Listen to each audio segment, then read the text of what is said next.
네, 부산 사갑 이성건 의원입니다. 바로 질의를 들어가도록 하겠고요. 청장님 좀 답변을 짧게 해주시면 예. 감사하겠습니다. 제 PPT 첫 페이지를 보시면 과거에 왼쪽은 대통령 그리고 오른쪽은 당시 법무부 장관이 얘기했던 내용입니다. 음주운전은 산행이라는 표현뿐만 아니고 초범이라 하더라도 처벌을 강화해야 되고 특히 법무부 장관은 음주운전에 의해갖고 사망, 중상해 교통사고를 야기했을 경우는 원칙적으로 구속 수사를 해야 된다고 표현을 할 정도로 강하게 음주운전에 대해서 처벌 의지를 밝혔습니다. 그러나 그 이후에 바뀐 게 하나도 없습니다. 제가 하나씩 조금 얘기를 드리도록 하겠습니다. 다음 페이지 넘기시죠. 이번에 문다혜 씨의 그 음주운전 때문에 언론에서 부각하고 있는 분석하고 있는 문다혜 씨의 실정법 위반 및 위반 소지에 대해서 이렇게 쭉 정리를 한번 해봤습니다. 대부분이 위반된 사실인데 위반 소지가 있는 두 가지만 좀 확인하도록 하겠습니다. 청장님, 그 문다혜 씨가 택시와 충돌한 것은 음주운전 사고를 냈기 때문에 교통사고 처리 특례법 위반으로 보이는데 그 점에 대해서는 맞죠?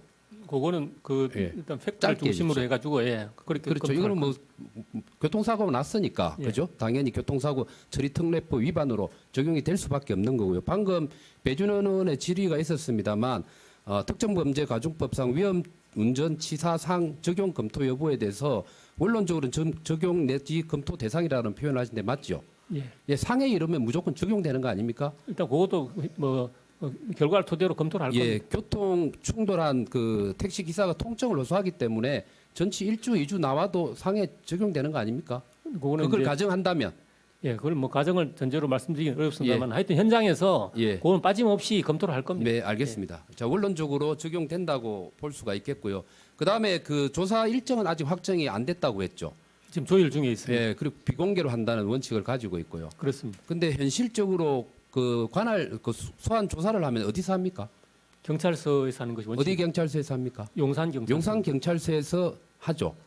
근데 아시다시피 용산 경찰서는 지하 주차장이 없는 걸로 알고 있어요. 그냥 오픈된 공간으로 들어와야 됩니다.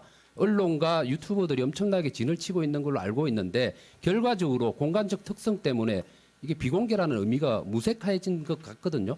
그러면 자, 비공개라고 한다면은 장소를 바꿀 가능성이 있습니까? 경찰서에서 하는 것이 원칙입니다. 아니요. 그러니까 용산 경찰서 말고 관할 경찰서를 벗어나서 할 가능성이 있냐고요. 그게 바람직하냐고요.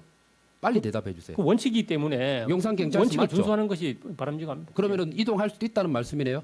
진을 치고 있으면 음주운전 소환 근데 조사하는 그것이 것 이제 때문에 이동할 수 있다는 거예요.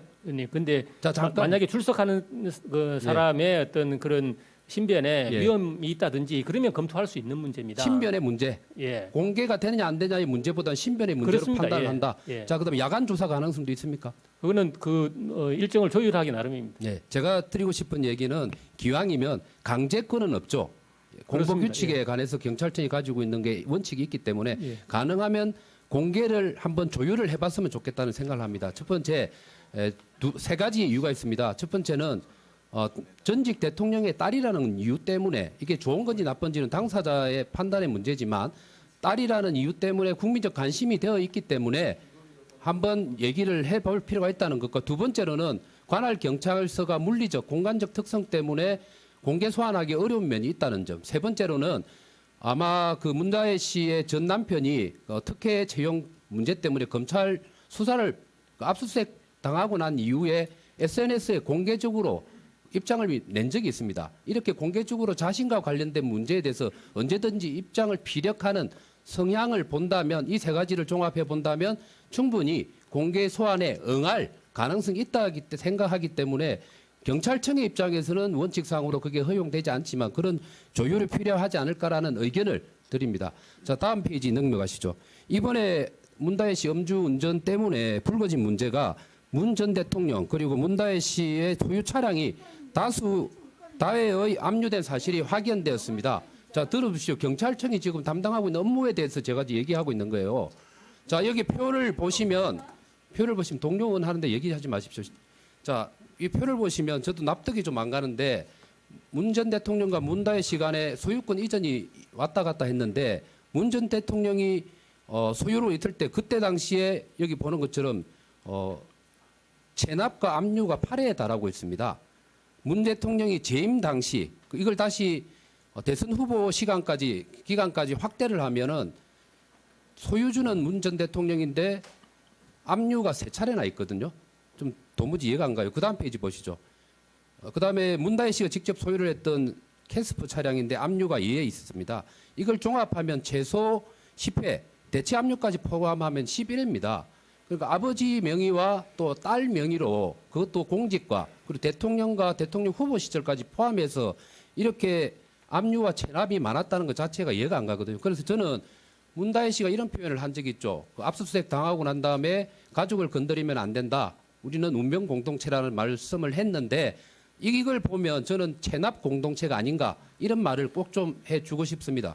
왜 제가 이 말씀을 드리는가 하면은 자, 실정법 위반은 크든 적든 존경하는 간에 이성곤 의원님, 예.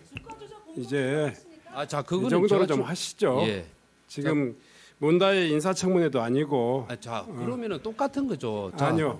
제가 잠깐만 이게 시간 좀 이때까지 그렇게 아니, 해놓고 저- 왜 이제 어때요? 아니 자 자, 저희들이 제가 아니, 이 잠깐만요. 국감을 진행하면서 굉장히 엄정하고 이 중립적으로 운영을 합니다. 그 중립적으로 운영한다는 이야기는 국민의 입장에서 지금 이 문제는 경찰청에 대한 업무 국정감사입니다. 그 개인과 또 공인과 자 제가 정말 충분히 다를 수 제가 있다고 제 생각하지만 질문을 끝까지 좀 들었으면 네. 좋겠어요. 제가 저 정책적 질의를 하기 위해서 합니다. 충분히 의사가 자, 지금- 개진됐기 때문에 네. 좀 거기에 협조해 주시죠.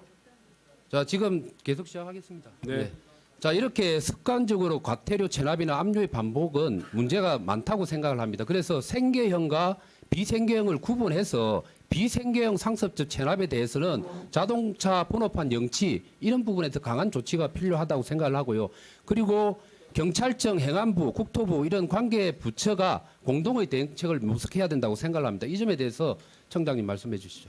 저희들이 이제 체납 과태료에 대해서는 이렇게 엄중하게 계속해서 납부를 독촉하고 필요한 강제 조치도 시행을 하고 있습니다. 네, 다음 PPT 넘어가겠습니다. 그 이사장님 나와주시죠. 예, 그 다음 페이지를 보면 지금 음주운전과 관련해서 재범 확률과 관련해 가지고 질문을 하도록 하겠습니다. 재범률이 얼마 정도 높아졌지요? 이사장. 예, 도로교통공단 이사장 서울규입니다. 재범률이 42% 내지 한 44%에 이르고 있습니다. 예, 지금 2회 이상의 재범률은 40%가 넘습니다. 그러나 3회 이상의 경우는 20%가 높아지고 있는데 이 부분에 대해서는 다시 추가 질의 때 이사장이 이어가지고 질문을 하도록 하겠습니다. 예.